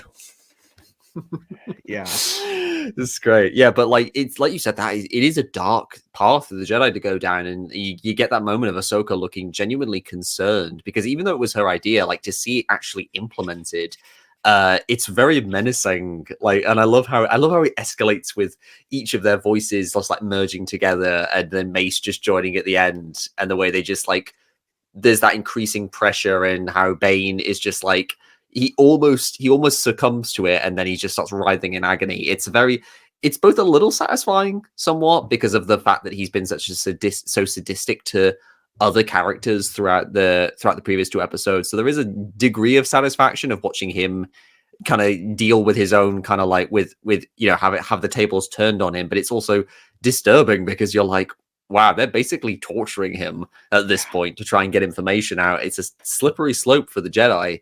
But this is what the war's doing to them. This is what the villains are kind of pushing them to, and it's concerning. No, definitely, it is concerning, and it is just one of the you see throughout this show a lot of examples of the Jedi losing their way, and this is one of those moments where it's cool. It's it's not something I don't think we've seen before, but it's they almost the fact that they're it could break his mind, and they still do it. Yeah, and I think it just need that holocron. The stakes make sense, but I do also love that Anakin is just perhaps we should try again. Yeah, it's such a it's no. You've convinced me. I'll take you. But he's still being and then he still fucks him over. He's still sneaky. Yeah, he still has to he still has to be sneaky. Technically, he does take them to the holocron, but yeah, he's being a sneaky one with he's not being entirely honest. Jedi. I know, and it's what makes Bane interesting is that he does ultimately get away, even when he gets caught and is somewhat defeated. He still manages to weasel out for the most part, and that's kind of a pattern that we see in his appearances mostly in the Clone Wars. And for me at least, it's what made him something of a formidable opponent, because even when he was on the ropes, he would always kind of get away, and he was a slippery and difficult character to deal with, as we'll see in season 3 when he goes up against more experienced Jedi like Obi-Wan and Quinlan Vos. But that was really kind of cool, and I do I think it's really funny that he just completely played Mace Windu as well. Mace just holds him back from going to get the holocron when they get there, and just completely walks into the trap, and you could tell he just felt so stupid when he went blast. It's you could feel it in his head saying, oh, the council are never going to let me live this down. And you had to have. I love that Obi-Wan is also like there with a pun. You've certainly put your foot in it this time. You see him just kind of outsmart. Yeah. Even then, even after they brought him to the brink of having his mind broken, Madness. Cool. Yeah. But before that, we get a great little scene with, again, one of those smaller moments where they're talking about, oh, we don't need to report this to this is not Republic duty, this is Jedi business. Chancellor doesn't need to be involved. And Anakin's like, oh, I disagree. I think as long as we're acting as a military, that we need to report to the Chancellor. And then, great Obi-Wan trolling. Oh, then I guess you're volunteer. Then give the Chancellor my regards. Pats him on the back. Just walks out of shot. I'm not brave enough for politics. Like, I didn't say that. Like, I love that. So Anakin stays behind, talks to Palpatine, and then Mace and Obi-Wan go on with Bane, like we talked about.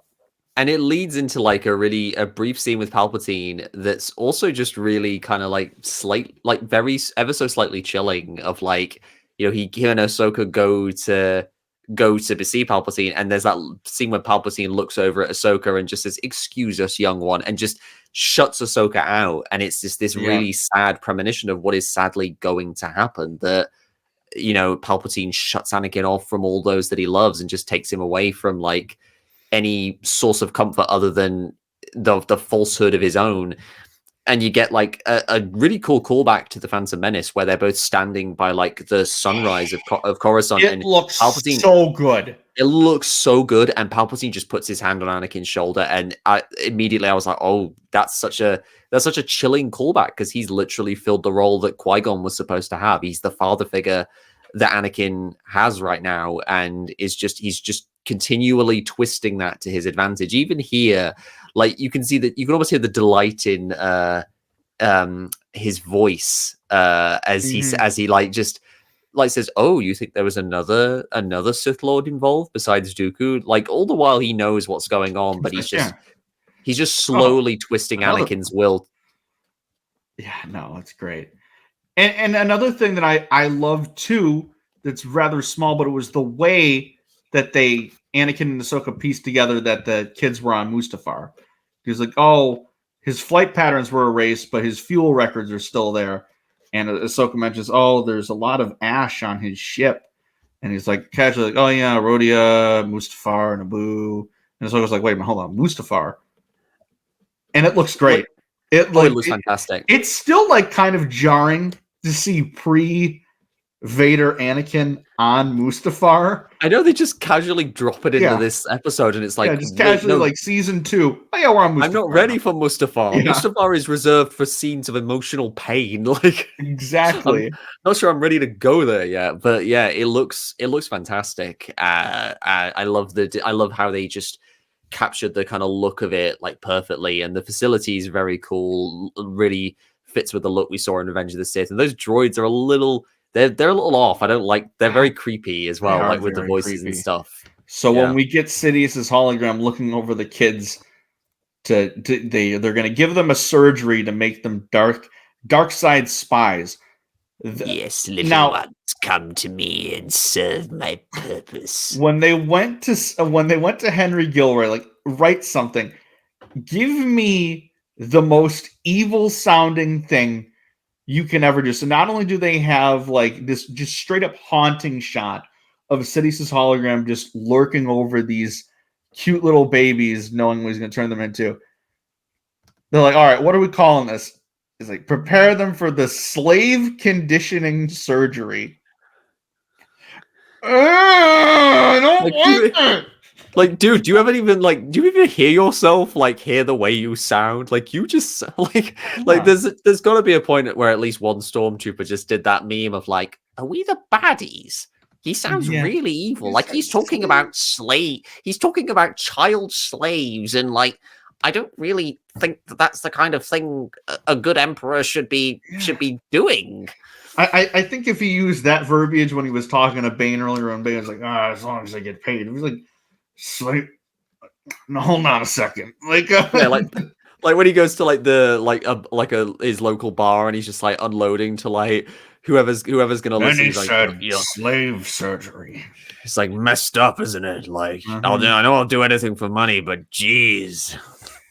Let me tell you about this guy with the hood. I swear. Let me tell you about this weirdo hut with the tattoos and the weird voice. Oh no, He's- no, not yet. We're not there yet. No, please. I'm not ready for Zeiss noodles yet. But it's just again scary. But it's the one thing I wanted to point out as when Mace and Obi-Wan get the holocron, we get that sweet moment where the doors are closing, Mace slides down, leaves his lightsaber, and takes it back. Yeah. I'm like, Indiana Jones reference. Had to do it. They had to do yeah. it. Love it. The last one we technically talked about, the last arc we technically talked about, was Ryloth that had the Ark of the Covenant. So now 2 arcs back to back where we get an indie reference. This one was maybe more in your face, but it's still there. It's like, you know what it's referencing, but it's still like not hitting you over the head with it. So I really like, and I like how it's very quick. There's moments throughout Clone Wars where they not only reference like little lines from the OT, but from Indy as well, and that was one of them that I really liked. So Sidious realizes that Anakin and Ahsoka are there, and he's like, "All right, well, turn off the gravity, evacuate. We're gonna sink this thing. Send the children to my other facility." And I do put in my notes again, June Andrew, thank you for writing this. I said, it is all caps very weird seeing Anakin on Mustafar before Revenge of the Sith. I completely forgot this happened. It's surreal for sure. Like just those shots of like the lava breaking. When they open the doors and first go into the hut when Anakin's there, you hear a hint of the Imperial March. Yeah, like, you do. We're going back here in like 3 years, and it's just like, and it's gonna so kill. It's weird. Break all of us emotionally. It's like, it's one of those things. It's like, it's off. Like Grievous saying hello there on the Malevolence arc. It's like, it's just like Anakin, Jedi Anakin on Mustafar doing something truly heroic, saving kids from Sidious. It's like, what? It's like, but it's here, and it's like just you wait till you get to the temple. Everything's gonna change then. Yeah. But I'll see you in a couple years' time. Exactly.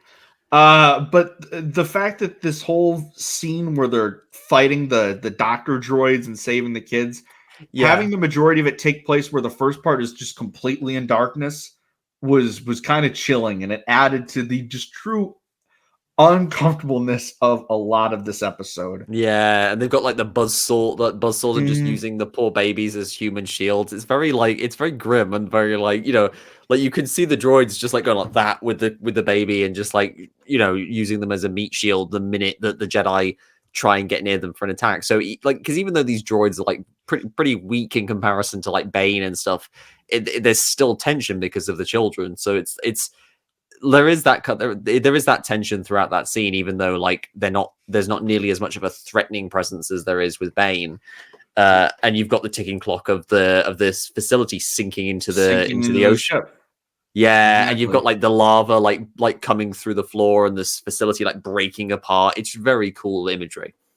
Exactly. They again, it's like they introduce a planet like that for the battle and Revenge of the Sith. So to see it again and to see a lot of similar things but in a different way, I thought was really cool, and I liked the way they did it. So they save the kids, they get the holocron back, and they're like, oh, we don't think it's been copied. Well, as you said in Fallen Order, apparently did, but maybe the Jedi were the ones that did that.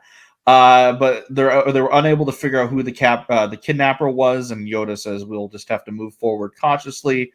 They still let a Sith Lord take over, and they didn't realize it was their Chancellor, but it's okay. That's what happens all the time with the Jedi in this show. I really liked this episode a lot. I think it was definitely more on par with Holocron Heist than with Cargo of Doom. Even though Cargo of Doom wasn't a bad episode per se, it was just Holocron Heist was a really, really good episode. It was very eerie, very dark for early Clone Wars in my mind, even though you have the back and forth between seeing really cute looking like a baby Rhodey and a baby Kit Fisto, a baby Gungan, but also slave surgery. It's like babies. Yeah.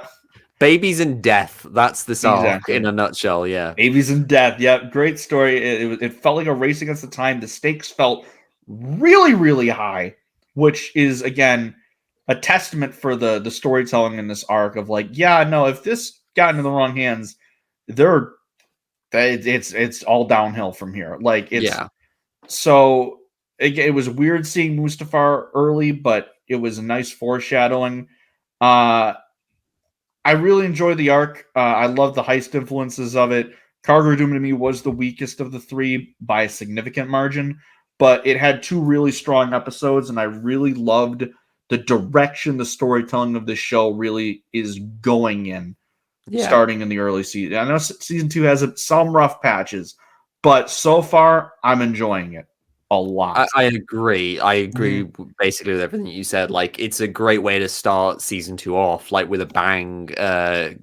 With this arc and like great introduction to Cad Bane, great action. Really fun dynamic for Anakin and Ahsoka throughout the episodes, and it's a really solid arc, and it has some really creative flourishes that were very unique at the time for Star Wars. So yeah, absolutely. So when I was doing my notes in June, I had Children of the Force as my favorite episode of the arc. On second watch, I'm actually going to switch it up and say Holocron Heist is my favorite. Yes, but it's close, man. But like Holocron Heist it just hit a lot. It hit real hard on that second watch. So I'm going to pick that for my favorite of the three. But Children of the Force, also really good episode. Again, I'm also going to... Oh, sorry. I was going to say the third episode probably is my favorite scene of the whole arc, with that just scene of them all meditating. Just really love that scene. But it's a good scene. In terms of episode, I'm going to give it to Holocron Heist. Yeah, I also will give it to Holocron Heist. It's so much fun. I've watched it probably the most out of any of the episodes in this arc. It's definitely it ranks as one of my favorite Clone Wars episodes. It's really entertaining to the point. The script is sharp. There's just so much in it to go from an epic battle on Felucia to like a heist of the Jedi Temple, which is just the perfect premise for a heist narrative in Star Wars. And it's just the perfect vessel through which to properly introduce viewers to Cad Bane and mark him out as a formidable villain amongst an already vast pantheon of Star Wars villains. So yeah, definitely Holocron Heist is my favorite. Truly a great introductory arc for a character. It's like, oh yeah, no, we have more than just the characters we love from the prequels. We've got some of these new characters. And the way that Cad Bane has kind of established himself as being on par with a lot of classic bounty hunters that were introduced in the films, honestly, he's probably held in an even higher regard than a lot of those Empire Strikes Back bounty hunters, especially with the more recent generations, just because he has so much screen time and so many episodes dedicated to him as a character throughout 3 different shows now. Which is crazy, and he's made the jump to live action. So it's just I love the character, and I loved getting to revisit his introductory arc for the first time in a while, even if it did take 2 separate viewings. But again, I liked it way more the second time than the first time, so I will say that maybe it helped at the end. So thank you guys for tuning in for our return to our Clone Wars rewatch. Next time you see us talking about the Clone Wars, we are going to be talking about another all-time classic Clone Wars episode, that being Bounty Hunters. That is Star Wars going full Seven Samurai, full Kurosawa. Oh, yes. That is going to be a good one to visit once more. And then also around the end of February, we're going to be getting the Bad Batch Season 3. We have that 3-episode season premiere coming up, and we will be covering that weekly as well. So we have a lot to look forward to. As for where we can find everyone, Don, start us off. Okay, so you can find me on Twitter at Donovan Mead, TikTok at Donovan McComish, Instagram at Donovan_McComish, Threads Donovan_McComish, and Blue Sky at Donovan McComish.bsky.social. And you will also find me as like Connor and Andrew over at SWEF, where we all have written articles for the site. I have written my most recent article that I wrote around last year, I think, was an article speculating about possible Kenobi season 2 ideas, which has pretty much doubled since last time, especially after Ventress being confirmed for Bad Batch season 3. Because I've got so many ideas for I'd just love to see Ventress and Obi-Wan meet in live action. It would be great, especially with Ewan getting to interact with that character. That would be fantastic. But yeah, I'm also part of SWEF, where we write fan fiction stories that all intersect and try to stay within the bounds of what's considered canon within Star Wars, whilst also cherry picking some elements of Legends and remixing them for our own narratives. I have written one story that came out in 2022 in June that year. It's called Scars of War. And it takes place after Order 66 and features a clone named Blister that disobeyed Order 66 and who comes across a Jedi survivor named Shar Kun years later. And we see how they both reckon with each other and the lingering effects of that event. So if you like Star Wars and pain, definitely give it a read. Definitely. As for myself, you can find me on Twitter, Instagram, TikTok, at Starlight Andrew. You can follow the podcast on Twitter at For the Republic Pod and on Instagram and TikTok at For the Republic Pod. Subscribe to us on YouTube, For the Republic Podcast, and also make sure to check us out on Spotify, Apple Podcasts, wherever you listen to your podcast. It will help out the show a lot. Also, since the last time I have been on the show, I relaunched my movie blog. So head over to thestarlightjournal.blog.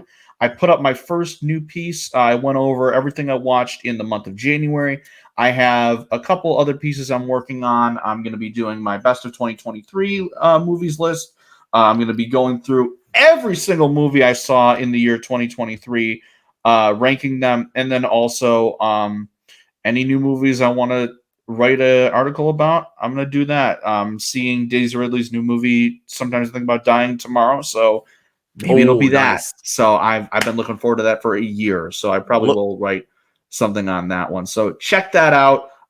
Might be tinkering with it over the next couple weeks, just because I'm not too happy with the layout. But it's up there. You can read my first article back, and I plan on putting a lot of focus towards that throughout this year. So you can check us back next time. We're going to be talking about bounty hunters, and of course, the Bad Batch is going to be on its way very, very soon for one final fight. Until then, we'll see you later, and may the Force be with you.